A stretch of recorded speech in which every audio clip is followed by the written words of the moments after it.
बहुत बहुत धन्यवाद। सबसे पहले मैं इस मंच को हार्दिक आभार ज्ञापित करती हूँ कि भारत संवाद मंच ने मुझे इस अवसर पर नायाब नामवर यह विषय देते हुए अपनी बात रखने का अवसर दिया है। आप सभी लोगों के साथ लगभग मेरा परिचय कम ही है। कुछ लोगों के साथ मैं सुबह मिल चुकी हूँ सुबह के सभागार में, और आप सभी लोगों को मैं अपना सादर प्रणाम अर्पित करती हूँ। इस सत्र में मेरे गुरुदेव स्वयं उपस्थित हैं, जो साहित्य के जाने माने नाम हैं और भारतीय ज्ञान परंपरा को समृद्ध करने में उनकी बहुत बड़ी भूमिका है। तो आज का यह दिन जो है वह सिर्फ इसलिए मेरे लिए महत्वपूर्ण नहीं है क्योंकि मैं नायाब नामवर पर बोलने जा रही हूँ, बल्कि मेरे लिए ये ज़्यादा महत्वपूर्ण है कि मैं जिसके सामने बोलने जा रही हूँ दरअसल वह मेरे मूल्यांकन का भी क्षण है। और नामवर जी पर बात करना कई दृष्टियों से बहुत महत्वपूर्ण है, बहुत सारी संभावनाओं से भरा हुआ है और बहुत सारी चुनौतियाँ भी हैं। जब यह विषय मुझे पवन जी ने सुझाया तो 1 मिनट के लिए मैं ठिठकी थी और मैंने सोचा था कि मैं इस विषय पर अपनी बात रखूं या ना रखूं, क्योंकि नामवर जी साहित्य के पर्याय हैं, सिर्फ आलोचना के ही नहीं। जब हम नामवर जी कहते हैं उससे साहित्य परिभाषित होता है, और जब हम साहित्य की कोई बात करते हैं तो उससे नामवर परिभाषित होते हैं। तो नामवर जी पर बात करना खासतौर पर उस व्यक्ति के लिए जो साहित्य की विशुद्ध परंपरा से नहीं आता हो। मेरा विषय स्त्री अध्ययन है और मैं समाज विज्ञान के अध्येता हूँ और शोधार्थी रही हूँ। उस दृष्टि से नामवर सिंह पर बात करना अपने आप में कई सारी संभावनाओं से भरा हुआ है और बहुत सारी चुनौतियाँ भी हैं मेरे सामने।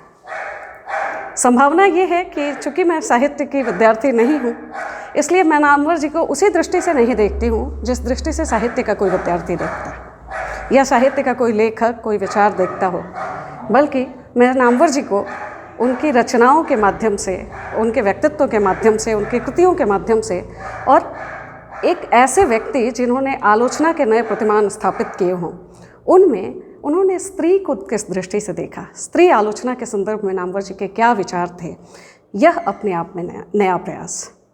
तो जब इस विषय को तय किया जा रहा था तो यह तय था कि मैं नामवर जी की विशुद्ध परंपरा पर बात करने में भले ही सक्षम ना हूँ, उनके लेखन की दुनिया, उनके विचारों की दुनिया और साहित्य में उनका जो कद है, उस कद पर साहित्य के विद्यार्थी के रूप में कोई व्यक्ति जिस रूप में बात कर सकता है, संभव है कि मैं उस रूप में बात ना कर पाऊँ, लेकिन इस बात की पूरी संभावना है कि एक स्त्री की दृष्टि नामवर जी को कैसे देखती है, उस पर मैं अपनी कुछ बातें आपके सबके समक्ष रखना चाहती हूँ।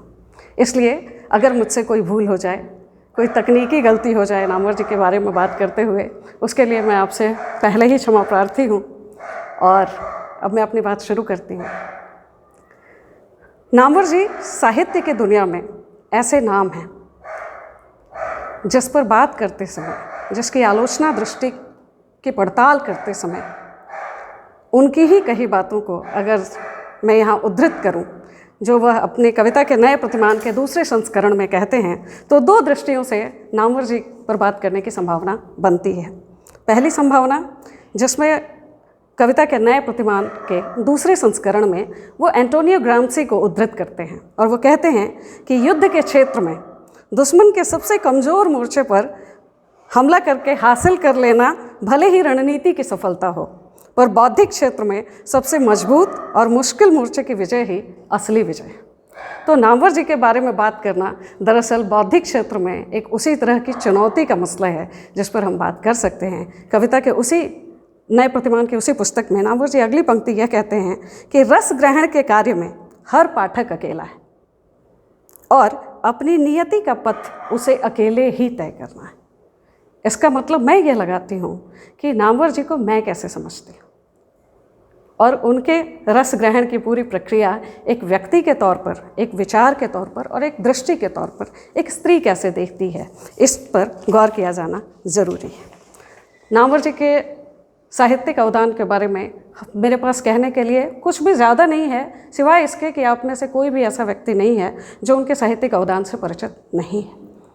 उनकी तमाम पुस्तकें, छायावाद से लेकर कविता के नए प्रतिमान, कहानी, नई कहानी, और उन तमाम पुस्तकों से गुजरते हुए हम नामवर जी की साहित्यिक परंपरा से अच्छी तरह परिचित हैं और उनके जो काम रहे, जिस तरीके से उन्होंने नामवर जी ने जिस तरह से आलोचना में अपनी प्रतिष्ठा इस रूप में बनाई कि उन्हें आलोचना के शिखर पुरुष के रूप में जाना जाता है, यह हम में से लगभग हर व्यक्ति यह बात जानता है। तब नामवर में नया क्या है और नायाब क्या है? नामवर को मैं कैसे जानती हूँ? नामवर जी से मेरा परिचय बहुत बचपन का है। बचपन का मैं इसलिए कह रही हूँ क्योंकि मेरे पिताजी हिंदी के प्राध्यापक थे और मेरे घर की लाइब्रेरी में मैंने बहुत सी पुस्तकें देखी थी जिस पर नामवर सिंह लिखा हुआ था। कहानी, नई कहानी, कविता के नए प्रतिमान, छायावाद और तमाम किताबें, और उन किताबों पर टंकित वह जो नाम था, उस नाम से मैं नामवर सिंह जी को जानती थी। और उस नाम के बारे में अपने पिताजी से सुनते हुए, उनके साहित्यिक कृतियों पर बात जब मेरे घर में होती थी, तब उसको जानते हुए मैं जानती थी कि कोई नामवर सिंह हैं, और इतना ही परिचय उनसे मेरा था। उनसे पहला औपचारिक परिचय महात्मा गांधी अंतर्राष्ट्रीय हिंदी विश्वविद्यालय की शिक्षिका के रूप में तब हुआ जब वो हमारे कुलाधिपति के रूप में वर्धा आए, और यह लगभग 2009 की बात है। वो कुलाधिपति के रूप में आए और उनका पहला व्याख्यान साहित्य विद्यापीठ की तरफ से छायावाद पर रखा गया था विद्यार्थियों के लिए, और उस छायावाद के व्याख्यान में हम सब उपस्थित थे। नामवर जी का इंतज़ार सभी श्रोतागण कर रहे थे। नामवर जी जब उस सभागार में दाखिल हुए तो एक लंबे से कुर्ते, धोती पहने हुए और चमड़े का जूता पहने हुए वो धीरे धीरे आगे बढ़े आ रहे थे, और उनके साथ एक बहुत बड़ा हुजूम था जो उनके साथ चल रहा था। और तब हमारी उम्र लगभग 23-24 साल रही होगी। उनकी वो विराट कवि, उनकी जो विराट ध्वनि थी, उसको सुनने के लिए सब आह्लादित थे। वह मंच पर आए और उन्होंने बोलना शुरू किया। तब इतनी समझ नहीं थी कि वो क्या बोल रहे हैं। कोई बहुत सैद्धांतिक बात कर रहे हैं, रस सिद्धांत की बात कर रहे हैं, और रस सिद्धांत पढ़ाते हुए विद्यार्थियों को वो छायावाद के बारे में बात कर रहे हैं, मुक्तिबोध के बारे में तमाम किस्म की बातें हो रही हैं, और उनको श्रोतागण बहुत मुक्त भाव से सुन रहे थे। हम सभी भी सुन रहे थे, और इस बहाने उनसे पहला उनका साक्षात्कार जो था वो मेरे साथ यही था, सशरीर। और इसके बाद वो लगातार कई कार्यक्रमों में कुलाधिपति होने के कारण आते रहे, और हम सबका दायित्व था कि जब वो आते थे तो हम उनका आतिथ्य भाव करते थे। इस दौरान उनसे बात करने का भी मौका मिलता था। और उस दौरान साहित्य विद्यापीठ में हमारे एक मित्र थे, सहायक प्रोफेसर, उन्होंने यह योजना बनाई कि नामवर जी का एक साक्षात्कार किया जाए स्त्री दृष्टि पर। हमने उनसे समय मांगा और समय लेकर हम उनके पास पहुँचे। शाम का समय था। सर ने बहुत स्नेह से हमको बैठाया, बातचीत की, और फिर उन्होंने मुझसे पूछा कि पूछो क्या पूछना है। तो मैंने कहा कि सर, आप साहित्य के इतने बड़े अध्येता हैं, इतने बड़े चिंतक हैं, इतने बड़े विचारक हैं, और इन तमाम चीज़ों के परिप्रेक्ष्य में मैं स्त्री अध्ययन की शिक्षिका हूँ। मैं ये जानना चाहती हूँ कि आप स्त्री विमर्श पर क्या सोचते हैं, स्त्रीवादी आलोचना के बारे में आपकी क्या राय है। तो उन्होंने थोड़ी देर गंभीर मुद्रा बनाई और मुझसे प्रतिप्रश्न किया। बोले, क्या है ये तुम्हारा स्त्री विमर्श? किसे कहते हो तुम स्त्री विमर्श? स्त्री विमर्श बहुत कुछ बताना और बहुत कुछ छुपाना है। और इस तरह के जो विमर्श हैं, जो अस्मितापरक विमर्श हैं, वह साहित्य की विशद परंपरा को एकांगी बनाते हैं, उसमें फांक पैदा करते हैं। और वह चाहे किसी भी तरह का विमर्श हो, स्त्री विमर्श हो या दलित विमर्श हो या आदिवासी विमर्श हो। मैं पूरे विमर्शों के बारे में यह बात कह रहा हूँ, और मैं कह रहा हूँ कि साहित्य को आप समग्रता से देखिए, लिखिए, खूब लिखिए, स्त्री पर भी लिखिए, स्त्री जीवन पर लिखिए, उसके दुख उसके सुख पर लिखिए, लेकिन विमर्श रचने मत लगिए। इसके बाद मेरे पास कोई प्रश्न नहीं बचा। मैं चुपचाप उन्हें सुनती रही। बहुत देर तक वो साहित्य की जो लेखिकाएं हैं उनके बारे में बताते रहे, उनकी महत्वपूर्ण रचनाओं पर बात करते रहे, हम सुनते रहे। लेकिन एक जो इमेज उनको मंच पर सुनते हुए मेरे मन में बनी थी, वह इमेज कहीं ना कहीं, जब उन्होंने अस्मिता विमर्शों के संदर्भ में अपनी बात कही, तो उसमें मैंने कहीं ना कहीं भावनात्मक स्तर पर अपने को छला हुआ महसूस किया। और ख़ास तौर पर तब जब वो आलोचना के लिए जाने जाते हों, तब स्त्रीवादी आलोचना या किसी भी किस्म के नए उभरते हुए विमर्श के संदर्भ में उनके यह जो दृष्टि थी, वह एक सामान्य श्रोता के रूप में, पाठक के रूप में, विद्यार्थी के रूप में मेरे लिए थोड़ी असहज करने वाली स्थिति थी। और यह घटना बीत गई। उसके बाद उनके साथ बहुत बार इंटरेक्शन हुआ। कई बार उन्होंने पूछा भी कि क्या सुप्रिया तुम वो जो लिख रही थी उस दिन लेके गई थी, कहीं प्रकाशित किया कि नहीं। लेकिन मेरे मन में कहीं ना कहीं वो विचार दबा रह गया, क्योंकि उस साक्षात्कार के बाद जब हम निकलने लगे तो उन्होंने जाते वक्त कहा कि सुनो, जो मैंने बोला है वैसे ही लिख मत देना, लिखना अपने विवेक से। तो यह जो उनकी आखिरी पंक्ति थी वह मैं लगातार सोचती रह गई। उसके बाद फिर उसे खैर लिखने का और उसे प्रकाशित करने की तो कोई योजना नहीं थी, क्योंकि वो जैसे चाहते थे वैसे मैं उसे लिख नहीं सकती थी, और मैं जैसे लिखना चाहती थी उसकी इजाज़त उतने बड़े कैनन फिगर ने मुझे दी नहीं थी। तो ये एक पहला साक्षात्कार था उनके साथ मेरा। और उसके बाद धीरे धीरे सर का आना कम होता गया, उनका स्वास्थ्य खराब होता गया और फिर उनसे मिलना जुलना भी कम होता गया।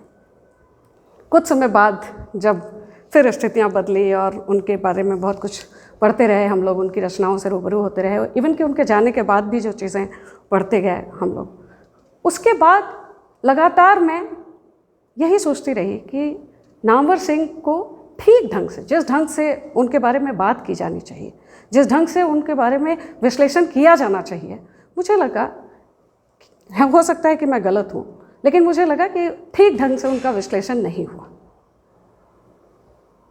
नामवर जी को समझने की कई दृष्टियाँ थी। एक दृष्टि यह थी, या तो हम उनका समर्थन करते थे, हम उनके प्रति श्रद्धा का भाव रखते थे, हम मतलब साहित्य की परंपरा, या तो हम उनके प्रति आलोचनात्मक होते थे। लेकिन नामवर सिंह दरअसल क्या थे, उनकी विचार दृष्टि क्या थी, और उनके चिंतन की पूरी परंपरा एक व्यक्ति के रूप में कैसे डेवलप हो रही है, और समय समय पर अपनी ही कही हुई बात को नामवर सिंह कैसे खारिज भी कर रहे हैं और एक नई बात कह रहे हैं। वो इन सारी स्थितियों का जिस तरह से मूल्यांकन किया जाना चाहिए था, जितने संतुलित दृष्टि से उन्हें देखा जाना चाहिए था, उन पर लिखा जाना चाहिए था, वह अभी शेष है। इस लिहाज से भी मुझे यह लगता है कि हिंदी साहित्य के अपने जो विद्वान हैं, जो शोधार्थी हैं, न जाने कितने शोध, न जाने कितने आलेख नामवर जी पर आ चुके हैं, लेकिन नामवर जी की स्त्री दृष्टि पर बात करने के लिए अभी भी बहुत सी संभावना है। और नामवर जी विशेष तौर पर एक ऐसे व्यक्ति थे जिनके साथ पॉलेमिक्स भी बहुत रहा, बहुत बहस धर्मी व्यक्ति। और यह जाना जाता रहा, पिछले दिनों मैं पुरुषोत्तम अग्रवाल सर का इंटरव्यू सुन रही थी जो वो एक विद्यार्थी के रूप में दे रहे थे, और उसको बोलते हुए उन्होंने जो संस्मरण सुनाए और आखिर में जो उन्होंने कहा कि नामवर जी इतने विद्वान व्यक्ति थे, अपने विधा के विलक्षण व्यक्ति, बावजूद इसके कई बार वो ऐसी बातें भी कह जाते थे जो उनके अपने ही विचारों से मेल नहीं खाती थी, और इसके कारण कई बार नामवर जी विवादों के घेरे में आ जाते थे। और मैं कई बार ये उनसे पूछता भी था कि क्या यह आपका स्टाइल है, क्योंकि आप जानते तो सब कुछ हैं, तो आप ऐसी बात बोल क्यों देते हैं जिससे कि विवाद पैदा हो जाए। तो उन्होंने हंसते हुए जवाब दिया था कि मैं चाहता हूँ कि चर्चा चलती रहनी चाहिए, किसी न किसी मुद्दे पर बात होती रहनी चाहिए, इसलिए मैं कुछ ऐसा बोल देता हूँ ताकि उस पर चर्चा शुरू हो जाए। और उन्होंने बात ख़त्म कर दी। उसके बाद पुरुषोत्तम सर से मेरी व्यक्तिगत भी बात हुई, मैंने उनको बधाई भी दी कि सर आपने बहुत अच्छा व्याख्यान दिया आज, और फिर ये खैर एक लेवल की बात थी। लेकिन जब पवन जी ने कहा कि अब नामवर पर आपको बोलना है, तब मैंने उनके बारे में पढ़ना शुरू किया, क्योंकि वो ऐसे व्यक्ति हैं जिनके बारे में आप सतही स्तर पर कोई बात नहीं कर सकते, और उन पर बात करने के कई गंभीर खतरे हैं। हो सकता है कि मुझसे भी कोई ऐसी बात निकल जाए जो एक नई बहस को जन्म दे दे। तो एक शोधार्थी के रूप में मुझे बहुत कड़ी मेहनत करनी थी नामवर जी पर बात करने के लिए, और नामवर जी के व्यक्तित्व के कई पहलुओं पर एक साथ ठीक उसी शेर के साथ बात करनी थी कि नामवर जी एक ऐसे व्यक्ति भी हैं जो किसी भी व्यक्ति को आप कितनी बार देखते हैं, एक आदमी में होते हैं कई एक आदमी, जिसको भी देखना हो कई बार देखिए। तो नामवर जी एक ही साथ कई बार देखे जाने लायक व्यक्ति हैं, वो एक कैनन फिगर है। तो कैनन फिगर अगर हैं तो फिर उनके बारे में तरह तरह के तहों में ही बात हो पाएगी। इसलिए आज जो मैंने तैयारी की, उस तैयारी को करते हुए मैंने ये ध्यान रखा कि एक शोधार्थी के रूप में एक नामवर जी, चाहे आप उन्हें व्यक्ति कहें, चाहे आप उन्हें विचार कहें, चाहे आप उन्हें संस्थान कहें, चाहे आप उन्हें आलोचना का शिखर पुरुष कहें, या जो भी कहें, बुद्ध कह दें हिंदी साहित्य का, लेकिन नामवर जी को एक विद्यार्थी कैसे देख रहा है, एक स्त्री विद्यार्थी कैसे देख रही है, और अगर उसे हिंदी साहित्य में स्त्री दृष्टि पर कोई शोध करना है तो नामवर जी के किन बिंदुओं को वो उठाएगी जिसके आधार पर वह अपनी थीसिस, अपने शोध कार्य में उनका इस्तेमाल कर पाए। यह करते हुए मैंने जब किताबें उठाई तो 3 दृष्टियों से मैंने उन पर विचार किया। साहित्य के विद्यार्थी जब किसी रचनाकार पर बात करते हैं तो रचनाकार पर बात करते हुए उसकी भाषा, उसकी शैली, उसके क्राफ्ट, उसके विचार, वो कौन से नए प्रयोग साहित्य में कर रहा है, इन तमाम चीज़ों पर बात करते हैं। लेकिन जब समाज विज्ञान का कोई विद्यार्थी किसी विषय पर, किसी व्यक्ति पर या किसी विचार पर रिसर्च करता है तो उसके 2 स्थितियों पर बात करता है। एक, उस व्यक्ति, उस विचार या उस लेखन को कॉन्टेक्चुअलाइज करना, और दूसरा, उसे प्रॉब्लमेटाइज करना। तो मैं आज नामवर जी को कॉन्टेक्चुअलाइज भी करूँगी और उन्हें प्रॉब्लमेटाइज भी करूँगी कि उनकी दिक्कतें क्या हैं। कॉन्टेक्चुअलाइज करना इसलिए भी ज़रूरी है क्योंकि नामवर सिंह हिंदी साहित्य में उस समय छायावाद जैसी महत्वपूर्ण रचना लेकर आ रहे हैं, जिस समय स्त्री पुरुष संबंधों पर एक नए ढंग से भारत में बात हो रही है। तब नामवर जी कैसे लिख रहे हैं? जब मैंने अपने दोस्तों से, जो हिंदी साहित्य के लोग हैं, उनसे इस बारे में, जब इस व्याख्यान की मैंने तैयारी करनी शुरू की तो उनसे पूछा कि भाई नामवर जी ने कितने काम किए हैं, या नामवर जी का संदर्भ ग्रंथ कौन सा है जिसके हवाले से मैं स्त्री विमर्श को समझ सकूं, तो लगभग सबके पास इस बात का जवाब था कि नहीं, ऐसा तो उन्होंने कुछ किया नहीं है, कुछ कहा नहीं है या कुछ लिखा नहीं है जिससे विशेष तौर पर स्त्री के बारे में उनकी दृष्टि का आपको अंदाज़ा लगता हो। मैं मन ही मन सोचती रही कि ऐसा तो नहीं हो सकता है, क्योंकि जो व्यक्ति इतना सजग है, इतना अच्छा सोच रहा हो और प्रगतिशील धारा का नेतृत्व कर रहा हो, वैसा व्यक्ति दलित अस्मिता के प्रति, स्त्री अस्मिता के प्रति कुछ भी नहीं बोला होगा, कुछ नहीं सोचा होगा, ऐसा तो नहीं हो सकता है। तो मैंने उनको 3 स्तरों पर देखा। एक, नामवर को व्यक्ति के रूप में, वो व्यक्ति कैसे है, क्योंकि जब हम किसी चीज़ को कॉन्टेक्चुअलाइज और उसे प्रॉब्लमेटाइज करते हैं तो उस रचना पर बात करते हुए हम ये देख रहे हैं कि वो रचना किस मन स्थिति में लिखी जा रही है।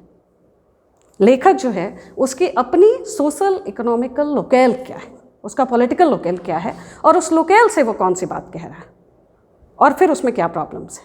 तो नामवर जी को जानने के लिए सबसे पहले मैं निर्मला जैन जी के पास गई। निर्मला जैन की हाल ही में एक आत्मकथा प्रकाशित हुई, जमाने में हम, बड़ी अच्छी आत्मकथा है और मुझे लगता है कि हम सबको पढ़नी चाहिए। अगर उस दौर के जितने भी हिंदी साहित्य के पुरोधा लोग हैं उन सब के बारे में अगर जानना है तो निर्मला जैन जी एक अच्छी डिपार्चर पॉइंट का काम करती हैं हमारे लिए। दूसरी किताब जो स्त्री दृष्टि पर जानने के लिए मैंने उनकी पढ़ी वो थी छायावाद, और तीसरी कविता के नए प्रतिमान। ये 3 पुस्तकें जो थी वो आधार ग्रंथ थी इस लिहाज से कि पूर्व नामवर कौन है। जिस नामवर को हम आज जानते हैं, जिनकी रचनाओं से और जिनके साथ जुड़ी कई तरह की बहसों से हम आज परिचित हैं, वो नामवर बने कैसे, नामवर के बनने में किन किन चीज़ों की भूमिका थी, और नामवर अपने शुरुआती दौर के लेखन में किस तरह की रचनाएं कर रहे हैं।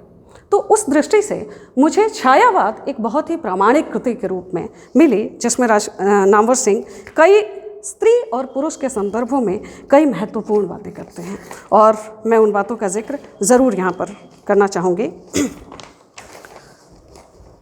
अब मेरे पास ये चैलेंज था कि प्री नामवर और पोस्ट नामवर कैसे देखा जाए, नामवर जी की शुरुआती रचनाएं और नामवर जी की 80 के बाद की रचनाओं को कैसे देखा जाए, और उसके आधार पर एक चिंतक को ओवरऑल कैसे समझने की कोशिश की जाए। तो वह अपनी किताब कविता के नए प्रतिमान में एक पंक्ति लिखते हैं, कुछ पंक्तियाँ जो छायावादी कवियों के बारे में कह रहे हैं, और वो द्विवेदी युगीन जो रचनाकार हैं उनके बारे में इसे संदर्भित करते हुए कविता के नए प्रतिमानों की आवश्यकता को हम सबके सामने रख रहे हैं। और वो लिख रहे हैं कि छायावाद के संस्कारों में पले जो आलोचक अनुभूति को स्थायी भाव का पर्याय समझते हैं, वे बदली हुई परिस्थिति में भी कवि से केवल उन स्थायी भावों के अनुरूप अधिक से अधिक वस्तु विधान या रूप विधान की ही अपेक्षा रखते हैं।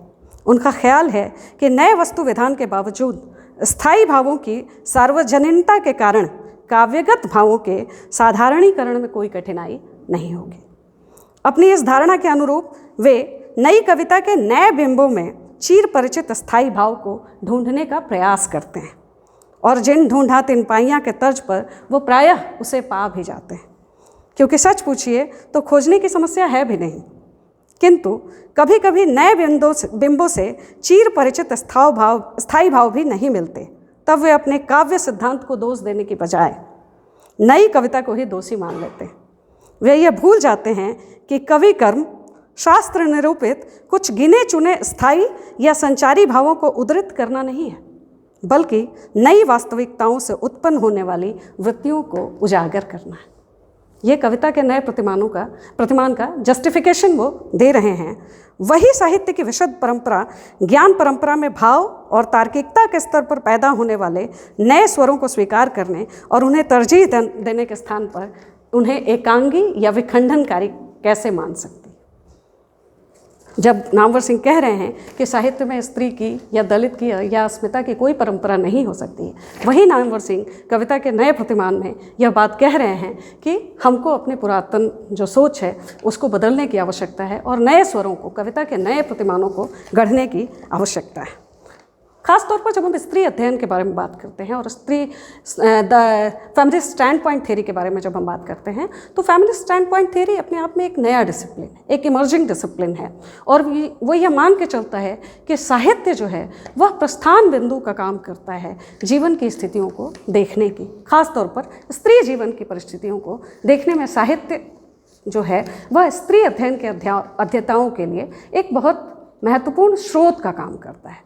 तब कविता के नए प्रतिमान में कही हुई ये पंक्तियाँ जो नामवर जी की स्वयं की हैं, वो व्यक्ति जो 1955 में उनकी पुस्तक छायावाद में बहुत ही महत्वपूर्ण ढंग से इस बात को उठाते हैं कि स्त्री और पुरुष के संबंधों में छायावाद युगीन कवियों ने व्यापक परिवर्तन किया और उनकी रचनाओं में, उनके काव्य संसार में बदलते स्त्री पुरुष संबंधों की झलक को वो कई कविताओं के माध्यम से, कई कवियों के माध्यम से हमारे सामने प्रस्तुत करते हैं। और वो ये कहते हैं कि इसका कारण यह था कि जिस वक्त छायावाद का आविर्भाव हुआ, जिस वक्त छायावादी कविताएं लिखी जाने लगीं, उस वक्त तक भारतीय समाज में भी समाज सुधार आंदोलनों के कारण व्यापक परिवर्तन आ चुके थे और स्त्रियां जो थीं वो घरों से बाहर निकल रही थी। स्त्री पुरुष संबंध जो थे वो द्विवेदी युगीन नैतिकता के शिकार नहीं थे, बल्कि गांधी के आह्वान पर स्त्रियां सार्वजनिक जीवन में न सिर्फ प्रवेश कर रही थी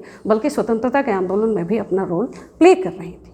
लेकिन इसके पहले जो परंपरा थी, जिसे वो बार बार द्विवेदी युगीन परंपरा कह रहे हैं, वो ये कह रहे हैं कि प्रकृति की भांति ही छायावादी कविता में नारी की भी प्रधानता दिखाई पड़ती है। और यहाँ तक कि छायावाद के विरोधी बहुत दिनों तक जो छायावाद को स्त्रैण काव्य कहते रहे, छायावाद के पूर्ववर्ती काव्य में नारी संबंधी रचनाएं हो न हो, किंतु वे रचनाएं पुरुष प्रधानता की ही द्योतक हैं।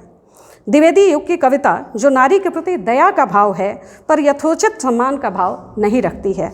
उस युग में निसंदेह विधवाओं को लेकर अनेक कविताएं लिखी गईं, लेकिन उन कविताओं में विधवाओं को खाना कपड़ा दिलाने का ही आग्रह दिखता है और इसलिए विधवा विवाह को आवश्यक ठहराया गया है। ये नामवर जी लिख रहे हैं छायावाद नामक पुस्तक में।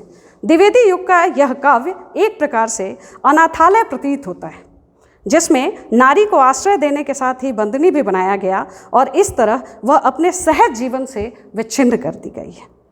संभवतः यह भी हुआ कि नारी से अधिक प्रधानता प्रकृति को दी गई और प्रकृति को प्रधानता के स्वरूप में दी गई। इसका जिक्र करते हुए वह पथिक कविता का उदाहरण लेते हैं और वह कहते हैं कि पथिक कविता की तरह ही 1918 में पंत भी इसी प्रकार सोचते हैं और वह लिखते हैं कि छोड़ द्रुमों की मृदु छाया, तोड़ प्रकृति से भी माया, बाल तेरे बाल जाल में कैसे उलझा लू लोचन। तो प्रकृति के प्रति जो भाव है वह भाव स्त्री के प्रति कैसे बदलता है, इसका एक निरंतर उसकी एक निरंतर जर्नी को हमारे सामने प्रस्तुत कर रहे हैं। नामवर जी कहते हैं कि जो प्रकृति आरंभ में नारी विरोधी प्रतीत होती थी वह नारी की आवश्यकता अनुभव कराने वाली और उसका कारण बन गई। इस पर यह भी कहा जा सकता है कि द्विवेदी युगीन अर्थ आर्य समाजी नैतिकता की प्रतिक्रिया का यह सोपान प्रकृति प्रेम था, जिसने नारी प्रेम के लिए पृष्ठभूमि तैयार की थी।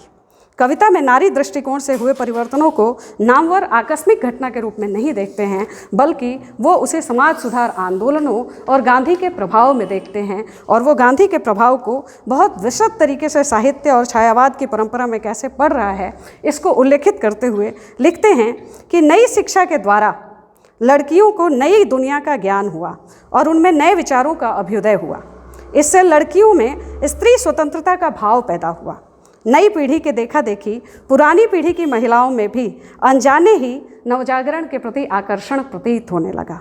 स्त्रियां अपनी अस्मिता के प्रति सजग होने लगी, और यह उनकी दृष्टि में जो समाज सुधार आंदोलन हुए, जो नवजागरण का असर था सामाजिक और सांस्कृतिक जीवन में, उसका फल था जो छायावाद की रचनाओं पर वो लिखते हैं। और वो कहते हैं उसी किताब में कि वैसे ज्ञान तो अपने आप में ही मुक्ति का कारण है। स्त्री पुरुष संबंधों के बदलते पैमाने के संदर्भ में वो कह रहे हैं कि जब लड़कियां शिक्षित होने लगीं, तो शिक्षित होने के बाद वह जब सामाजिक जीवन में प्रवेश कर रही हैं तो क्या होता है। वो कहते हैं कि वैसे ज्ञान तो अपने आप में ही मुक्ति का कारण है, किंतु नई शिक्षा ने इससे भी बड़ा काम यह किया कि पढ़ लिख कर लड़कियाँ जीवन के व्यापक क्षेत्र में आईं। विद्यालयों में यदि एक बार और वे लड़कों के संपर्क में आईं, तो विद्यालयों से निकलकर अध्यापन, डॉक्टरी, वकालत वगैरह का पेशा अपनाकर उन्होंने व्यापक समाज के साथ संपर्क स्थापित किया। पुरुष और स्त्री के सहयोग से समाज का सदियों पुराना जीर्ण शीर्ण पर्दा फट गया, दुराव कुछ कम हुआ और आपस में एक ऊंचे स्तर की समझबूझ का भाव पैदा हुआ। मुक्त नारी में पुरुष को अभिनव सौंदर्य का दर्शन हुआ। नारी के मुक्त मन में पुरुष को स्पृहणीय भाव संपदा का परिचय मिला, और इस तरह नारी की मुक्ति में उसे अपनी मुक्ति के द्वार दिखाई पड़े। स्त्री और पुरुष के बीच पुराना तनाव कुछ कम हुआ और पारस्परिक विचार विनिमय के आधार पर उच्चतर सहभाव के भाव विकसित होने लगे, और इन सब की जो वजह थी वो उसी नवजागरण काल की कविताओं के आधार पर, नवजागरण काल में जो परिवर्तन हो रहे थे उसके आधार पर देखते हैं। और वह ये कहते हैं कि देखिए कि इसका असर क्या होता है। तुलसी और निराला की कविताओं की वो तुलना प्रस्तुत करते हैं, और एक प्रसंग उठाते हैं जिसमें राम सीता के प्रथम मिलन का प्रसंग है। वो निराला की राम की शक्ति पूजा से वो कविता के कुछ अंश उठाते हैं, और वो कहते हैं कि निराला जब उसे लिखते हैं तो वो क्या लिखते हैं, अभिव्यक्ति के लेवल पर क्या परिवर्तन आ रहे हैं। निराला लिखते हैं कि राम जो कि समुद्र किनारे बैठे हैं वो सीता को याद कर रहे हैं, और वो लिख रहे हैं, याद आया उपवन विदेह का प्रथम स्नेह का लतांतराल मिलन, नयनों का नयनों से गोपन प्रिय संभाषण, पलकों का नव पलकों पर प्रथमोत्पान पतन, कांपते हुए किसलय झरते पराग समुदय, गाते खग नव जीवन परिचय, तरु मलय वलय ज्योति प्रताप स्वर्गीय ज्ञात छवि प्रथम स्वीय, जानकी नयन कमनीय प्रथम कंपन तुरीय हुई। यह निराला की पंक्तियां हैं। ठीक उसी समय वह तुलसीदास की उन दो ही पंक्तियां उद्धृत करते हैं, और वह कहते हैं कि इसी राम सीता के प्रथम मिलन के बारे में गोस्वामी तुलसीदास लिखते हैं, लोचन मग मग रमही उर आनी, दीन है पलक कपाट सयानी। और वो कहते हैं कि देखिए कि काव्य के स्तर पर निराला के यहाँ नयनों का नयनों से गोपन प्रिय संभाषण हो पाता है। नयनों का यह गोपन संभाषण और फिर पलकों का उत्थान पतन, ये प्रेम की इस दशा में निराला के राम को संपूर्ण प्रेमोन्नोत्पव भाव दिखता है। किसले काँप रहे हैं, लेकिन यह भाव आपको तुलसी के यहाँ नहीं दिखता है, क्योंकि शैली में, अभिव्यंजना में, भाव में और उसकी अभिव्यक्ति में परिवर्तन आ रहे हैं। और स्त्री और पुरुष के संबंधों के बीच का जो खुलापन है वह प्रेम के संबंधों में भी उस खुलापन को प्रस्तुत करने का प्रयास करते हैं। ये बात और है कि यह कविता पहले गोस्वामी तुलसीदास जी की पंक्तियों की अपेक्षा ज़्यादा इरोटिक है स्त्री पुरुष संबंधों के मामले में। बावजूद इसके वो निराला की इन पंक्तियों को उद्धृत करते हैं, और उसके साथ ही वो ये भी कहते हैं कि समाज सुधार आंदोलनों का असर यह हुआ कि जिन रचनाओं में स्त्रियां अबला के रूप में या काम प्रिया के रूप में प्रस्तुत की जा रही थी, उन्हीं रचनाओं में आधुनिक नारी ने पुरुष की संस्कारबद्ध वासना को ऐसा धक्का दिया कि उसकी आंखों में बसी हुई प्राचीन नारी प्रतिमा चूर चूर हो गई, और उसके स्थान पर एक दिव्य रमणी मूर्ति प्रतिष्ठित हो गई। निराला के तुलसीदास का कामातुर रूप देखकर रत्नावली एक ऐसे ही रत्नावली में एक ऐसी ही आधुनिक नारी जाग उठती है। ये वही आधुनिक नारी है जिसकी सृजना स्वयं महात्मा गांधी कर रहे हैं। ये वो स्त्री है जो आत्मबल, न्याय बल और प्रेम बल से परिपूर्ण है। ये वो स्त्री है जिसे अपनी चेतना का आभास है। ये वही स्त्री है जिसके बारे में 1942 में महादेवी वर्मा श्रृंखला की कड़ियाँ में विस्तृत तौर पर भारतीय स्त्री की स्थिति को बयां करती हुई, उसकी सैद्धांतिकी रचती हुई लिख चुकी हैं। उसी स्त्री के बारे में स्वयं नामवर सिंह यह पंक्तियाँ लिख रहे हैं कि उसके स्थान पर एक दिव्य रमणी मूर्ति स्थापित हो गई और तुलसीदास का कामातुर रूप देखकर रत्नावली में ऐसी ही एक आधुनिक नारी जाग उठी। जागी जोगिनी अरूप लग्न, वह खड़ी शीर्ण प्रिय भाव मग्न निरूपमिता। और अपने इस विराट रूप में जब रत्नावली ने तुलसीदास को धिक्कारा तो कवि की आंखों में नारी का एक दूसरा रूप भी सजीव हो उठा। देखा शारदा नील वसना, है सम्मुख स्वयं सृष्टि रचना। जीव समीर सुचि निःश्वसना वरदात्री।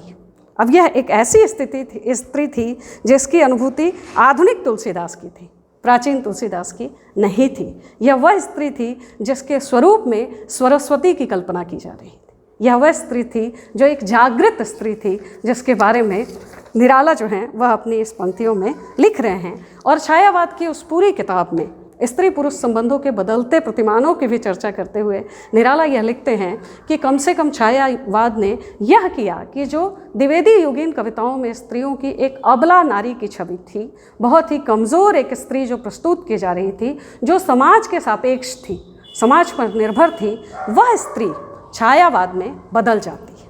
और वह बदली हुई स्त्री एक सशक्त स्त्री के रूप में हमारे सामने प्रस्तुत होती है। वही स्त्री, यह उस स्त्री की भी सीमा है कि वह स्त्री छायावाद में भी प्रेयसी के रूप में ही वर्णित की जा रही है। लेकिन स्त्री पुरुष संबंधों में प्रेम के नए आयाम जो है वह छायावाद की कविताएं खोलती हैं। एक खुलापन आता है और स्त्रियां भी स्वयं को प्रेम के संदर्भों में अभिव्यक्त करती हैं, बावजूद इसके कि वह जो प्रिय स्त्रियां हैं, जो प्रेयसी स्त्रियां हैं, वह कभी पत्नी का स्थान नहीं पाती।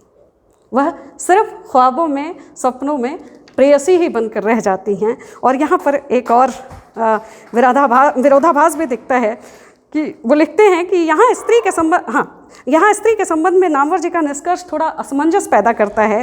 एक तरफ वे कहते हैं कि प्रेयसी कभी पत्नी नहीं बन पाई, और दूसरी तरफ उसी प्रस्थापना में स्त्री को वह जीवन सहचरी कहकर संबोधित करते हैं। इसके साथ ही वे छायावाद के किसी भी एक कवि की उस रचना का उदाहरण प्रस्तुत नहीं कर पाते जो कि स्त्री और पुरुष संबंधों के अतिरिक्त भी स्त्री की इयत्ता का कोई वर्णन करती हो। एक स्वतंत्र स्त्री की कोई छवि छायावाद की किसी कविता के माध्यम से वो हमारे सामने प्रस्तुत नहीं कर पाते हैं। तब जबकि महादेवी वर्मा की श्रृंखला की कड़ियाँ 1942 में आ चुकी हैं और वो नामवर सिंह 1955 में छायावाद लिख रहे हैं। छायावाद के महत्वपूर्ण कवि के रूप में वह किसे अंकित कर रहे हैं? जयशंकर प्रसाद की कामायनी को। वह निराला की बात कर रहे हैं, वह पंत की बात कर रहे हैं, वह महादेवी की भी बात कर रहे हैं, वो प्रसाद की भी बात कर रहे हैं। लेकिन एक प्रामाणिक कवि के रूप में, एक प्रामाणिक अभिव्यक्ति के रूप में, और कविता के नए स्वर किस रूप में उभर रहे हैं, उसकी शैली में क्या परिवर्तन आ रहा है, इसको उद्धृत करते हुए वह जितनी ज़्यादा पंत की कविताओं को उठाते हैं, निराला को कोट करते हैं या जयशंकर प्रसाद को करते हैं, उतना वो महादेवी वर्मा को नहीं करते हैं। बल्कि महादेवी वर्मा के बारे में वो बहुत हल्के से कोई टिप्पणी करते हुए उस पूरी किताब में, छायावाद में भी, और उसके बाद जब कविता के नए प्रतिमान पर भी जब वो बात कर रहे हैं, तब भी महादेवी वर्मा के बारे में जो एक सतही टिप्पणी करते हुए वो निकलते हैं, वो मैं आगे की पंक्तियों में आपके सामने प्रस्तुत करूँगी। लेकिन एक प्रतिष्ठा के रूप में कि वो एक स्त्री को एक छायावाद के एक महत्वपूर्ण स्तंभ के रूप में स्थापित कर रहे हैं, वो ऐसा प्रयास करते हुए हमें दिखाई नहीं दे रहे हैं। तब जबकि 1942 श्रृंखला की कड़ियाँ, 1949 सिमोन द बुआ की द सेकेंड सेक्स और 1929 वर्जीनिया वुल्फ का द रूम ऑन ओन प्रकाशित हो चुकी है। और ऐसा नहीं है कि नामवर सिंह वैश्विक रचनाओं से परिचित नहीं थे। नामवर सिंह साहित्य की तमाम रचनाओं से गुजरते थे और छायावाद के संदर्भ में भी जब वो बात कर रहे हैं, छायावाद के कवियों के ऊपर भी पश्चिम के किन कवियों का असर था उसको वो कोट करते हैं। वो वर्ड्सवर्थ को कोट करते हैं, वो शैली को कोट करते हैं और वो कहते हैं कि हमारे कवियों के ऊपर रविन्द्रनाथ टैगोर का असर है, वर्ड्सवर्थ का असर है, शैली का असर है और उन कविताओं के माध्यम से ये स्वयं को समृद्ध कर रहे हैं। जो नामवर ये कह रहे हैं वो नामवर निश्चित तौर पे यह नहीं कहते हैं कि महादेवी वर्मा जो रच रही हैं, ठीक उसी समय भारत में जिस संदर्भ में वो स्त्री प्रश्नों को श्रृंखला की कड़ियों में संबोधित कर रही हैं, ठीक उसी समय वैश्विक ज्ञान की परंपरा में Simone de Beauvoir the second sex के माध्यम से और Virginia Woolf a room one's own के माध्यम से व्याख्यायित कर रही हैं। तो भारतीय स्त्री विमर्श की परंपरा यदि किसी से शुरू हो रही है तो वह महादेवी वर्मा हैं। इसको नामवर सिंह अपनी किसी भी उक्ति में इस बात को एडमिट नहीं करते हैं। इवन कि जब वो महादेवी वर्मा के बारे में बात कर रहे हैं तो महादेवी वर्मा के बारे में एक साक्षात्कार में वो एक टिप्पणी देते हैं और वो कहते हैं कि महादेवी वर्मा की प्रसिद्धि और इतिहास में उनकी अवस्थिति का आधार श्रृंखला की कड़ियाँ पुस्तक नहीं है। उनका मानना है कि यदि उन्होंने केवल श्रृंखला की कड़ियाँ पुस्तक ही लिखी होती, निहार, रश्मि, नीरजा, सांध्यगीत, दीपशिखा, अग्निरेखा, सप्तवर्णा जैसे ग्रंथ न लिखे होते, स्मृति की रेखाएं, अतीत के चलचित्र न लिखी होती, तो हिंदी साहित्य में इतिहास में अथवा भारतीय साहित्य के इतिहास में उनका क्या स्थान होता? पाद टिप्पणी के रूप में होता या अनुक्रम में होता या पूरा पूरा एक अध्याय होता कहीं पर। महादेवी को केवल स्त्री के रूप में निषेध करना क्या ठीक है? सिर्फ इसलिए क्योंकि उन्होंने प्रयाग महिला विद्यापीठ की स्थापना की और इसलिए क्योंकि उन्होंने महिला शिक्षा के लिए काम किया, क्या सिर्फ इस आधार पर उन्हें हम एक स्त्रीवादी लेखिका के रूप में कह सकते हैं? हालांकि बाद में रामस्वरूप चतुर्वेदी ने अपनी पुस्तक हिंदी साहित्य और संवेदना का विकास जो 1986 में आती है, वह महादेवी वर्मा के साहित्यिक अवदान और उसके महत्व को बहुत कायदे से अपनी उस रचना में रेखांकित करते हैं। और बाद के समय में विश्वनाथ त्रिपाठी भी, जो कि 1992 में हिंदी आलोचना नामक पुस्तक लिख रहे हैं, उसमें भी वो महादेवी वर्मा के अवदान की चर्चा करते हैं। लेकिन नामवर सिंह की ये दो पुस्तकें, छायावाद और कविता के नए प्रतिमान में महादेवी वर्मा की जो छवि उभरती है, वह छवि निश्चित तौर पर उन्हें एक प्रामाणिक स्त्री विमर्शकार के रूप में प्रतिष्ठित नहीं करती है, बल्कि एक लेखिका के तौर पर प्रतिष्ठित करती है। और वो लेखिका भी इस तरह से आती हैं, लेखिका के रूप में भी इस तरह से उन्हें वो उद्धृत करते हैं कि महादेवी वर्मा की भावुक बातें भी छायावाद का प्रतिनिधित्व करती हैं। बस एक पंक्ति कह के और वो निकल जाते हैं।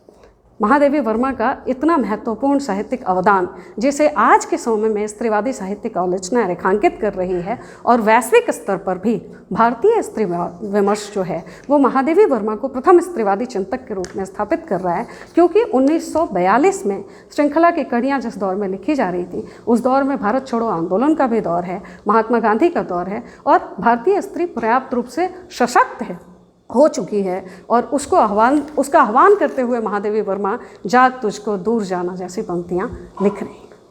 लेकिन उन पंक्तियों का उस रूप में विवेचन न होकर छायावाद की एक कविता के रूप में विवेचन होता है और उसका परिणाम ये होता है कि महादेवी वर्मा को जितना दृश्यमान होना चाहिए था वैश्विक स्तर पर और भारतीय स्तर पर, वह दृश्यमान वो नहीं हो पाई। और पिछले 15 सालों में अब महादेवी वर्मा पर चर्चाएं आयोजित की जा रही हैं। उनके साहित्यिक अवदान को स्वीकार किया जा रहा है कि महादेवी वर्मा ने कोई महत्वपूर्ण रोल प्ले किया है। उनकी समकालीन निर्मला जैन जी, जिनकी चर्चा की मैंने कि उनको पढ़ते हुए मैंने नामवर जी को जाना, नामवर जी की ही समान धर्मा और समकालीन होने के कारण वह भी स्त्रीवादी साहित्य आलोचना के बारे में कोई बहुत अच्छी राय नहीं रखती।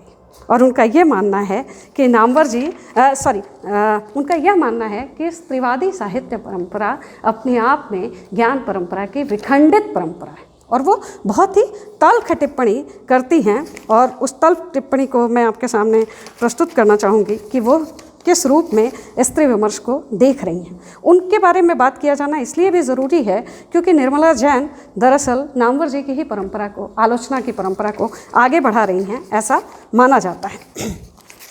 और यह कहते हुए निर्मला जैन एक तरीके से हिंदी साहित्य में स्त्रियों की उपस्थिति को तो स्वीकार कर रही हैं और वो ये कह रही हैं कि स्त्रियां अच्छा लिख रही हैं, उनके कुछ लिखे को वो कोट भी कर रही हैं कि यह उनकी रचना अच्छी है। बावजूद इसके, वो कोट मैंने कहीं किया है जो अभी मुझे मिल जाएगा, लेकिन वो ये कहती हैं कि इन तमाम चीज़ों के बावजूद कि मन्नू भंडारी अच्छा लिख रही हैं, इन तमाम चीज़ों के बावजूद कि कृष्णा सोबती अच्छा लिख रही हैं, हिंदी में कुछ महिला आलोचक भी हुई हैं जो काम अच्छा कर रही हैं, लेकिन इसका मतलब यह नहीं है कि स्त्रीवादी साहित्य आलोचना को अलग से एक विधा या अलग से एक भाव के रूप में स्वीकार कर लिया जाए। और यह वो मंचों से कहती रही हैं कि यह ज्ञान की विशद परंपरा को विखंडित करने का प्रयास होगा, इसलिए उन्हें भी साहित्य की विशद परंपरा में ही शामिल कर लिया जाना चाहिए, बजाय कि हम उसके बारे में कोई और अलग ढंग से बात करें।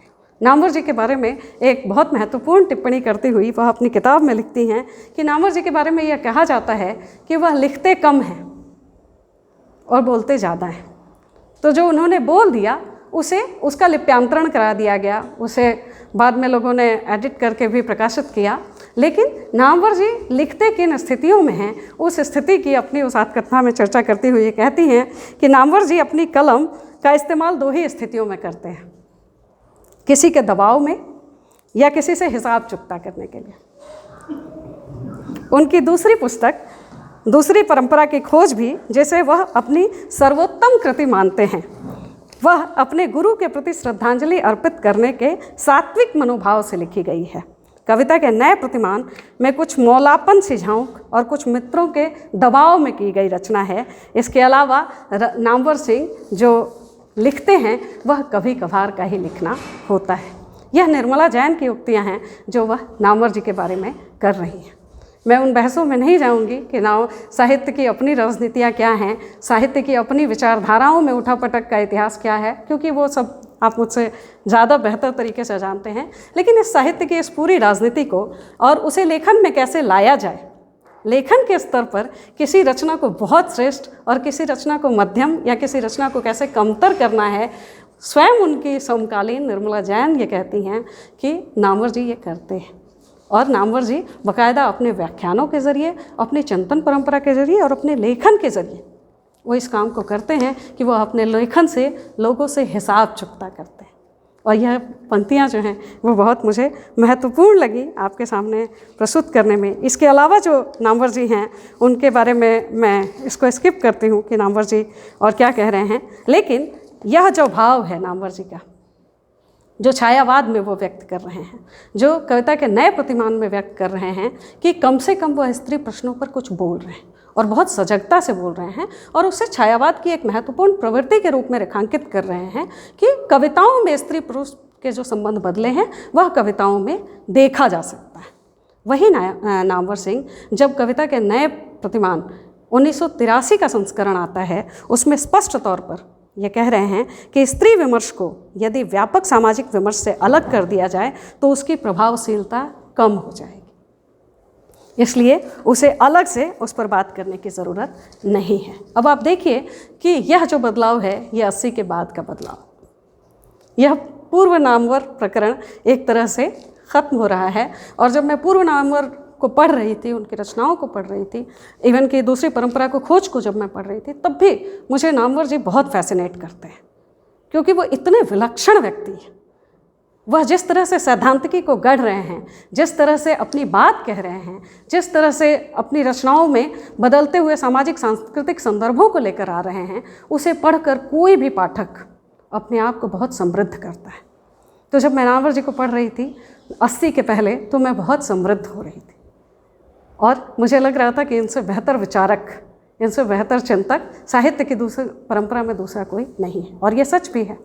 लेकिन 1980 के बाद परिदृश्य बदलता है और नामवर जी के लेखन में, उनके विचारों में, इवन कि 1980 के बाद नामवर जी लिखना थोड़ा कम करते हैं और वो बोलना शुरू करते हैं। उनके व्याख्यानों को ही उनका लेखन मान लिया जाता है, उनका लिप्यांतरण किया जाता है।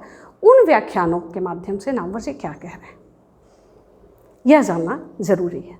नामवर जी सिर्फ साहित्य के तो हैं नहीं, वह एक ऐसे व्यक्ति हैं जो पोस्ट 80s सबसे अधिक भूमंडलीकरण पे बोल रहे हैं, उदारीकरण पे बोल रहे हैं, जो विश्व की शक्तियां हैं, जो पूरे विश्व को प्रभावित कर रही हैं, उसकी आर्थिक संरचना को प्रभावित कर रही हैं, जो सत्ता संस्थान हैं, जो धार्मिक संस्थाएं हैं, उन तमाम चीज़ों पर वो प्रहार करते हैं और बहुत तीक्ष्ण तरीके से उसकी आलोचना भी कर रहे हैं। एक सामाजिक चिंतक के रूप में नामवर सिंह की एक छवि उभरती है, जो सिर्फ साहित्य पर नहीं बल्कि साहित्य के इतर भी अपनी बात कह रहे हैं। उसके ठीक पहले वो कहानी नई कहानी लिखकर कहानी के क्राफ्ट को हमको समझा चुके हैं। कहानी को लिखते समय, कहानी को पढ़ते समय और कहानी की आलोचना करते समय लेखक और रचनाकार और आलोचक कहानी को कैसे देखे, कैसे समझे और उसकी बुनावट को कितने गंभीर तरीके से बुने कि सिर्फ कहानी को बढ़ा चढ़ा के खूब शब्दों के आडंबर में प्रस्तुत न करे, बल्कि उसके कथ्य में भी कोई जान होनी चाहिए। और वह जान ऐसी होनी चाहिए जो कि किसी स्वस्थ परंपरा, किसी स्वस्थ समाज और एक समतामूलक समाज का निर्माण करती हो। क्यों? क्योंकि नामवर सिंह स्वयं जन पक्षधर नीतियों के पुरोधा हैं। वो समतावादी मूल्यों में विश्वास करते हैं और साहित्य की प्रगतिशील परंपरा का नेतृत्व कर रहे हैं। इसलिए वो कहानी नई कहानी तक भी अपनी बात को इसी ढंग से हमारे सामने प्रस्तुत कर रहे हैं। पोस्ट 80s उनके विचारों में परिवर्तन आता है और उन विचारों में परिवर्तन का एक बहुत अच्छा संग्रह 4 खंडों में आशीष त्रिपाठी जी ने किया है और वह राजकमल प्रकाशन से प्रकाशित हुई है। उसमें एक कृति जो है 2003 में आ रही है, जमाने से दो दो हाथ, जो नामवर जी के व्याख्यान, नामवर जी के साक्षात्कार और कई जगह छुटपुट ढंग से जो उन्होंने चीज़ें लिखी हैं उसका एक संकलित विवरण है। जमाने से दो दो हाथ में नामवर जी, मुझे लगता है 1.25 पेज का एक आलेख लिख रहे हैं, मुक्त स्त्री की छद्म छवि। यह नाम अपने आप में समस्याप्रद है, यह शीर्षक अपने आप में समस्याप्रद है, मुक्त स्त्री की छद्म छवि। एक व्यक्ति के तौर पे 1955 के लेखक और 2003 के लेखक को एक शोधार्थी के रूप में मैं जब उनका मूल्यांकन करती हूँ, जब मैं उनका विश्लेषण करती हूँ, तो मैं यह सवाल करती हूँ कि आखिर ऐसी कौन सी बात है कि वह व्यक्ति जो छायावाद में स्त्री को इतनी प्रधानता दे रहा है, एक नई बनती हुई स्त्री को इतनी प्रमुखता से छायावादी कविताओं में तलाश रहा है, वो कौन सी ऐसी स्थितियाँ हैं जो 2003 तक आते आते उनकी दृष्टि में मुक्त होती हुई स्त्री एक छद्म छवि में बदल जाती है। एक व्यक्ति के तौर पर क्या उनके भाव, क्या उनके विश्वास, क्या जो अस्मिता के विमर्श पैदा हो रहे हैं, उन विमर्शों के प्रति उनका मोह भंग हो रहा है? क्या उन विमर्शों से उन्हें शिकायत है? या यह स्थिति जिसमें कि 1955 की स्त्री और 2003 की स्त्री, जो कि भूमंडलीकृत विश्व की स्त्री है, नई आर्थिक संरचनाओं में बनती हुई स्त्री है, और यह स्त्री भी जिसे मीडिया गढ़ रहा है, जिसे परिवार गढ़ रहा है, जिसे समाज गढ़ रहा है, वह स्त्री जिसके लिए अखबारों में इश्तेहार दिए जा रहे हैं कि एक पढ़ी लिखी सुयोग्य स्त्री बहू के रूप में चाहिए जो घरेलू काम भी कर सके, वही स्त्री पोस्ट 90s जिस रूप में बनाई जा रही है वह पितृसत्ता और आर्थिक पूंजीवाद का गठजोड़ है, और वह स्त्री सुपर विमेन है। उसके ऊपर सशक्तिकरण का झोला लादा जा रहा है। वह चाहती नहीं है कि सशक्त हो, लेकिन ये बाज़ार की ज़रूरत है कि वह सशक्त हो, यह परिवार की ज़रूरत है कि वह सशक्त हो, क्योंकि बाज़ार में बिखरी हुई चीज़ें जो हैं उन्हें ख़रीदने के लिए जो क्रय क्षमता चाहिए वह अकेले पुरुष के बस की बात नहीं है। इसलिए अब शादी के इश्तेहारों में पढ़ी लिखी सुयोग्य कामकाजी स्त्रियां तलाशी जा रही हैं। यह समाज का बदलता हुआ मिजाज है, और यह जो समाज का बदलता हुआ मिजाज है वह साहित्य में भी हमको दिख रहा है। वंदना राग लिख रही हैं, मैत्रेयी पुष्पा लिख रही हैं, अनामिका लिख रही हैं, और न जाने कितनी लेखिकाएं, चित्रा मुद्गल हैं, मृदुला गर्ग हैं, एक से एक लेखिकाएं हैं जो अपनी अपनी दृष्टि से स्त्री प्रश्नों को व्याख्यायित कर रही हैं। पोस्ट 70s की रचनाओं में आप देखें कि उन रचनाओं के ऊपर महिला आंदोलन का भी असर दिखता है। एक स्वतंत्र स्त्री की अपनी आकांक्षाएं क्या हैं, अपनी महत्वाकांक्षाएं क्या हैं, वो क्या चाहती है, वो क्या शादी चाहती है, वह क्या बच्चे चाहती है, वह क्या परिवार नामक जो संस्था है जो सदियों से उसके शोषण की वजह है, क्या वह उसमें बने रहना चाहती है। यह उस दौर की स्त्रियों के सवाल हैं जो साहित्य में कहानी के रूप में, कविताओं के रूप में, उपन्यास के रूप में हमारे सामने उपस्थित हो रहे हैं। लेखिकाएं लिख रही हैं, पुरुष लेखक भी स्त्री प्रश्नों को मुद्दा बना रहे हैं। इवन कि हमारे पास प्रियंवत जैसे लेखक हैं जो स्त्री पुरुष संबंधों में एक से एक कालजयी कहानियाँ और उपन्यास हमारे लिए लेकर आ रहे हैं। और ऐसे न जाने कितने लेखक हैं जो स्त्री पुरुष संबंधों के ऊपर अपनी रचनाएं दे रहे हैं। यह पूरा समाज बदल रहा है। साहित्य में भी वह बदली हुई स्त्री नए रूप में प्रस्तुत की जा रही है, उसे स्वीकार भी किया जा रहा है। लेकिन आखिर क्या बात है कि आलोचना के शिखर पुरुष को यह पच नहीं रहा है? आखिर क्या बात है कि आलोचना के शिखर पुरुष को यह मुक्त स्त्री कोट अनकोट छद्म और स्वच्छंद नज़र आ रही। और उस एक आलेख में को पढ़ने के बाद जिन बिंदुओं पर वह लिख रहे हैं, जिन बिंदुओं पर वह टिप्पणी कर रहे हैं, उस एक आलेख को पढ़ने के बाद नामवर जी की स्त्री दृष्टि बिल्कुल ही सिर के बल खड़ी हो जाती है। क्यों? क्योंकि वो ये कह रहे हैं कि स्त्री पुरुष संबंधों पर गौर कीजिए। 2003 में नामवर सिंह ये लिख रहे हैं कि स्त्री पुरुष संबंधों पर विचार करते समय हमको 3 दायरे में विचार करना होगा: समाज, कानून और परिवार। पहला प्रश्न कि 2003 में भी स्वतंत्र स्त्री के बारे में विचार क्यों नहीं किया जाना चाहिए? जब भी उस पर विचार होगा तब स्त्री पुरुष संबंधों के ही मामले में विचार क्यों होगा? पहला प्रश्न। दूसरा प्रश्न कि जब वह स्त्री पुरुष संबंधों पर भी बात कर रहे हैं तब भी वह जिन नैतिकताओं को इस आलेख में थोप रहे हैं वो ये कह रहे हैं कि हमारा जो कानून है संवैधानिक तौर पर स्त्रियों का शोषण ज़्यादा करता है। हमारे समाज में फिर भी एक स्तर पर स्वीकार्यता मौजूद है कि एक पुरुष जो है वह 2 विवाह कर सकता है। एक वो घर में रख सकता है, एक वो गांव में रख सकता है, एक वो शहर में रह सकता है। कानूनन हमको इसकी इजाज़त नहीं है। प्रश्न यह है कि स्त्री पुरुष संबंध क्या विवाह के दायरे में ही परिभाषित किए जाने चाहिए? क्या परिवार से इतर स्त्रियों की स्वतंत्र चेतना पर कोई बात नहीं की जा सकती है? और यदि हम कानूनों पर भी बात कर रहे हैं तो जिन कानूनों के हवाले से वह स्त्री पुरुष संबंधों पर बात कर रहे हैं तब तक कानूनी तौर पर भी स्त्री आंदोलनों ने इतने प्रयासों के बाद स्त्री सापेक्ष या स्त्रियों के विषय में अनेक ऐसे कानून बना दिए हैं जो महिलाओं की मदद कर रहे हैं। तो सिर्फ तलाक जैसे मुद्दों पर बात करके उस आलेख में वो कहते हैं कि विदेशों में तलाक की संख्या ज़्यादा है और हमारे देश में तलाक की संख्या कम है, और वह लिखते हुए ये भूल जाते हैं कि विदेशों की संस्कृति में स्त्री पुरुष संबंधों का आधार वहाँ का प्रोडक्शन है, वहाँ एक प्रतिद्वंदिता है। वह एक पूंजीवादी समाज के बरक्स भारत की सभ्यता और संस्कृति पर जब बात कर रहे हैं कि वहाँ की अपेक्षा हमारे यहाँ तलाक के मामले कम हैं, इसका मतलब कि हमारे देश में स्त्रियाँ ज़्यादा बेहतर स्थिति में हैं। यह एक विरोधाभासी बात इसलिए हो जाती है क्योंकि भारत में स्त्रियाँ तमाम हिंसाओं को बर्दाश्त करने के बावजूद भी तलाक जैसी स्थिति तक पहुँचने में सालों लगा देती है। नामवर जी 2003 में ये बात लिख रहे हैं, 2005 में हमारे यहाँ घरेलू हिंसा अधिनियम पास हो रहा है।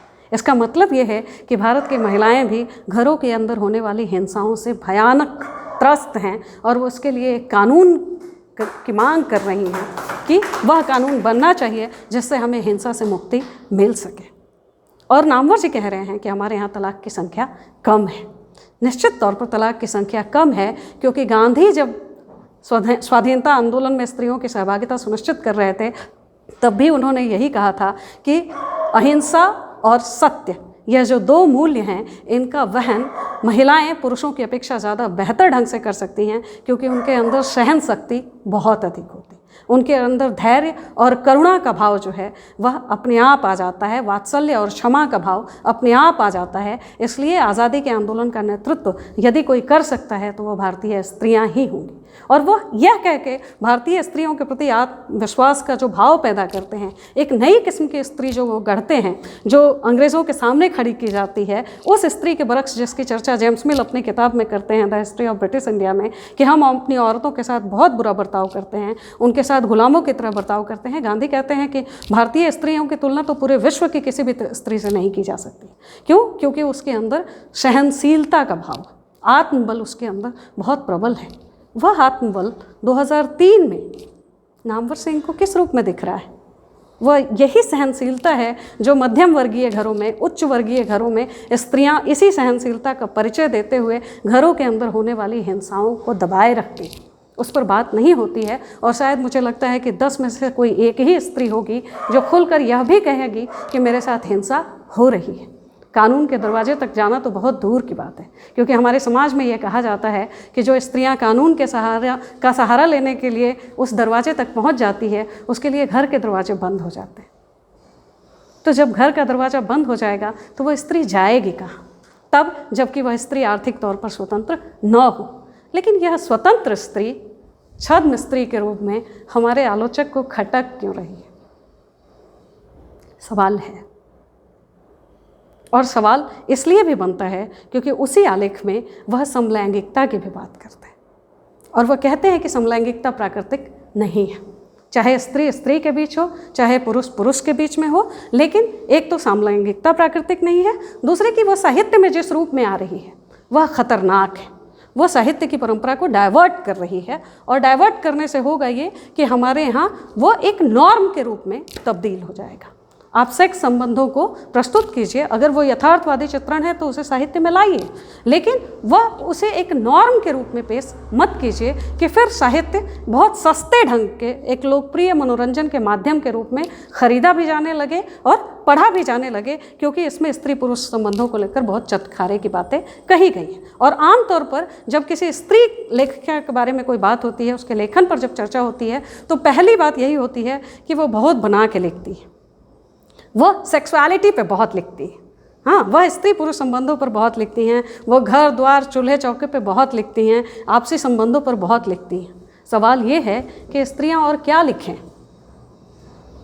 स्त्रियों के जीवन में जो घटित हो रहा है, स्त्रियों के जीवन में जो है बिंब के रूप में, अनुभूति के स्तर पर, अस्मिता के स्तर पर जिन जिन शब्दों का इस्तेमाल नामवर जी आलोचना के प्रतिमानों को तलाशते हुए करते हैं, वो सब के सब स्त्री जीवन में मौजूद हैं और वो उन्हीं बिंबों को चुनती हैं जिससे वह साहित्य में भी एक नई किस्म की परंपरा को पैदा कर सकें और वह अपनी बात कह सकें। इसलिए स्त्री लेखन को सिर्फ चूल्हे चौके का लेखन कह देना, सिर्फ सेक्सुअलिटी डिस्कोर्स बता देना या समलैंगिकता या स्त्री पुरुष संबंधों में यौनिक संबंधों का हवाला देते हुए उसे चटखारे लेने लायक सस्ता साहित्य बताकर उसे खारिज कर देना, 2003 के नामवर सिंह से सवाल बनता है कि क्या स्त्री लेखन की परंपरा को जब आपने महादेवी की परंपरा, जिसमें कि बहुत शालीनता हमको दिखती है, महादेवी वर्मा बहुत अच्छे शब्दों में छायावाद की कवित्री हैं, और जब वहाँ पर भी आप उन्हें अदृश्य मानते हुए उनके उपस्थिति को स्वीकार नहीं कर रहे हैं, 2003 में जब आप स्त्री पुरुष संबंधों पर अपनी बात कह रहे हैं, उसे जब लिख रहे हैं, तब भी आपकी दृष्टि में क्या परिवर्तन है? दृष्टि में परिवर्तन बस ये है कि आप वहाँ पे बदलते वक्त की नब्ज़ को पकड़ रहे हैं और यहाँ बदलते हुए वक्त में स्वतंत्र होती हुई स्त्री को लेकर आपके जो विचार हैं वो बिल्कुल उदारवादी बाबा की तरह हैं। हमारे घरों में बाबा जी, पिताजी जो करते रहे हैं कि ठीक है, पढ़ लिख लो, नौकरी कर लो, किसी अच्छे लड़के से प्रेम हो जाए तो विवाह भी कर देंगे, लेकिन इसके बाहर नहीं सोचना है। तो स्त्री पुरुष और यह जो परंपरा है वो इसलिए भी निकल कर आ रही है, इसके लिए उनको दोषी दिया जाना कहाँ तक उचित है मैं नहीं जानती हूँ, या उनको आरोपित किया जाना भी कहाँ तक उचित है मैं नहीं जानती हूँ, लेकिन मैं इतना ज़रूर जानती हूँ कि यह जो पूरी परंपरा है उस परंपरा का निर्वहन हजारी प्रसाद द्विवेदी, हिंदी साहित्य की परंपरा के कई लेखक अपनी रचनाओं में लगातार कर रहे हैं, और वो स्त्री पुरुष संबंधों को परिवार, समाज और बाल बच्चे और इन सारे दायरों से बाहर देखते हुए वो कोई नए सब्जेक्ट को तलाश रही है, नए सब्जेक्ट पे लिख रही है, इसको उस रूप में न तो स्वीकार कर रहे हैं और न ही उसे इस बात के लिए प्रोत्साहित कर रहे हैं कि आप नए सब्जेक्ट पे लिखिए। होमोसेक्सुअलिटी एक एनॉर्म है, और वो तब कह रहे हैं जब लिहाव जैसी कहानी इस्मत चुगताई लिख चुकी। न जाने हिंदी साहित्य में कितनी सारी समलैंगिकता पर आधारित उपन्यास आ चुके हैं, तब नामवर जी 2003 में कह रहे हैं कि यह प्राकृतिक नहीं है और इस पर विचार करना चाहिए, और लेखक और लेखिकाओं को लिखते समय संयमित होने की अनिवार्य आवश्यकता है। उसके साथ ही वो एक और भी महत्वपूर्ण बात कह रहे हैं। वो कहते हैं,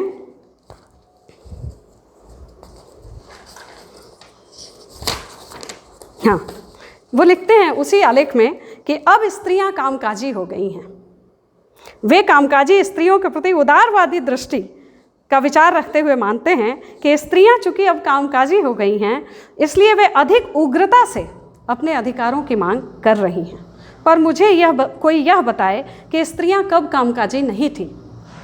यह अलग बात है कि पहले वो घरों में काम करती थी, अब दफ्तरों में काम करने लगी हैं। पर घरों में काम क्या दफ्तरों के काम से कम थे? इससे भी बड़ी बात यह है कि क्या घरों में काम करते हुए स्त्रियों के अधिकार कम हैं? यह सवाल हम सब से बनता है कि घरों में रहने वाली स्त्रियों के पास अधिकार ही क्या है? अधिकार से शून्य एक स्त्री घर में रहती है, जिससे जब पूछा जाता है कि आप करती क्या हैं, तो वह कहती है मैं कुछ नहीं करती। बावजूद इसके कि वह पूरे घर को चलाती है, बावजूद इसके कि वो एक महत्वपूर्ण भूमिका का निर्वहन कर रही है, वो परिवार और समाज का निर्माण कर रही है, वो कहती है कि मैं कुछ नहीं करती। तो जिस स्त्री के मन में यह भाव है कि मैं कुछ नहीं कर रही, वो स्त्री के बारे में बात करते समय नामवर जी क्या खुद ये भूल गए कि मार्क्सवाद की जो शास्त्रीय परंपरा है, स्वयं मार्क्स भी स्त्री के श्रम को श्रम नहीं मान रहे हैं, उसे एक वर्ग के रूप में चिन्हित नहीं कर रहे हैं। और क्लासिकल मार्क्सिस्ट थियोरी ये मानती है कि वर्ग की समस्या के हल होते ही बाकी की जो विषमताएं हैं, बाकी के जो विभेद हैं, वह स्वतः समाप्त हो जाएंगे। तो स्त्री पुरुष संबंधों की समस्या भी हल हो जाएगी अगर हमने वर्ग के स्तर पर उस समस्या का समाधान कर लिया। तो यह जो दृष्टि है वह संभवतः नामवर जी को यह मानने नहीं दे रही है कि घरों में काम करने या घरों में रहने वाली स्त्रियों के प्रति न तो कोई अधिकार का भाव होता है, न तो सम्मान का भाव होता है, और न ही उनके द्वारा किए गए किसी श्रम का कोई मूल्य होता है। इसीलिए मार्क्सवाद की स्वयं की शास्त्रीय परंपरा से ही निकलकर मार्क्सवादी नारीवाद जन्म लेता है। और कैथरीन डेल्फी, रोज़ा लग्जमबर्ग, अलेक्जेंड्रा कोलंताई, ये तमाम लोग इस बात का प्रतिनिधित्व कर रहे हैं कि घरों के अंदर किए जाने वाले स्त्रियों के श्रम जो अदृश्य हैं, उसके लिए भी वेजेस की व्यवस्था की जानी चाहिए।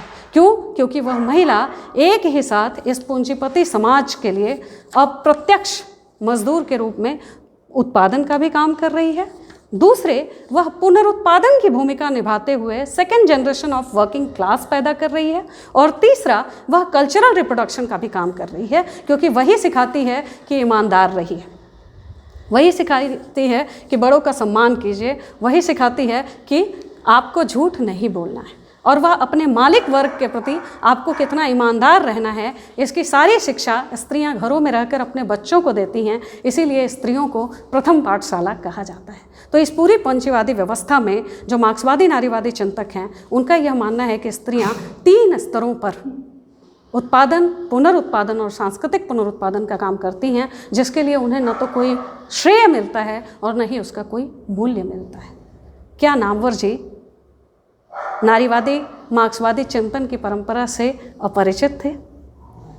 क्या ये बात वो नहीं जानते थे?